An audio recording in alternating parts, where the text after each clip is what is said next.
Welcome to Acres Tech.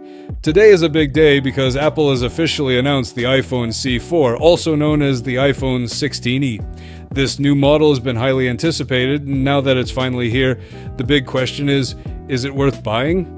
How does it compare to the regular iPhone 16? What are the key differences in terms of design, performance, camera, and battery life?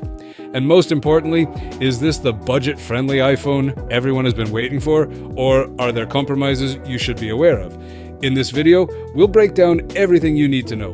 And here's some exciting news for you. I'm giving away a brand new iPhone SE4, iPhone 16e, to one lucky person who likes this video, leaves a comment, and subscribes to the channel. That's all you need to do to enter. The giveaway is completely free and the winner will be announced in the community tab.